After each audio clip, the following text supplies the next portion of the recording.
It's learning day. No, I just need an intro. I like big butts in the can, not lie. That has nothing to do with this video. Let's get right into it.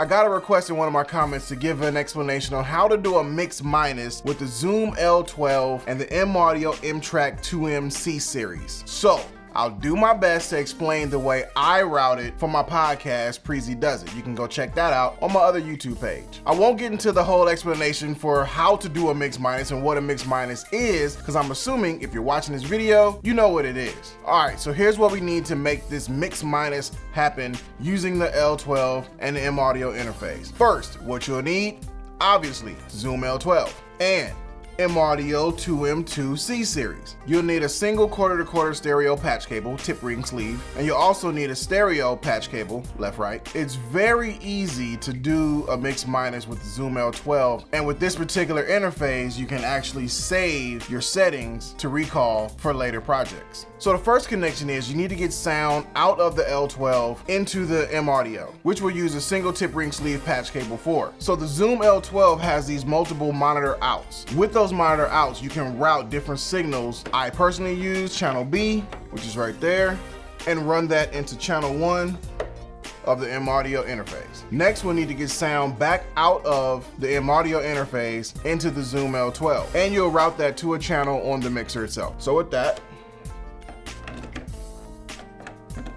main output of the M-Audio interface all the way over to line 11 and 12 on the L-12.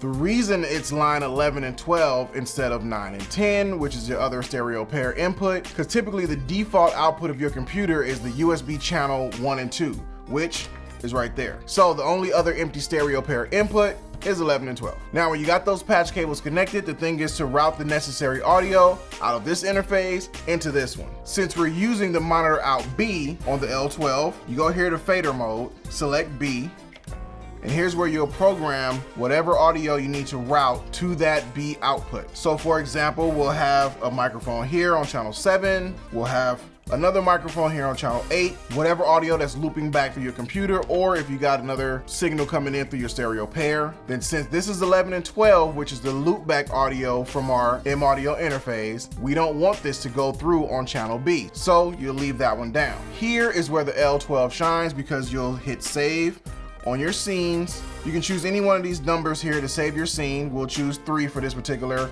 session.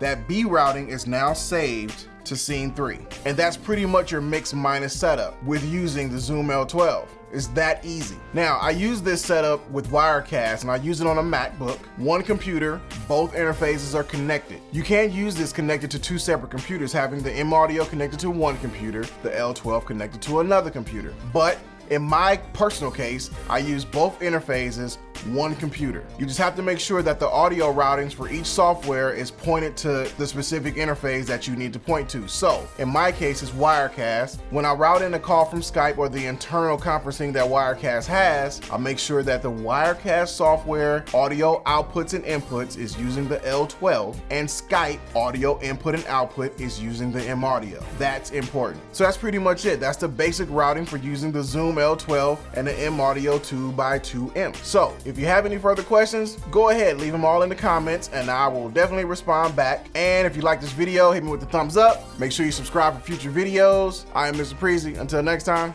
I'll see you.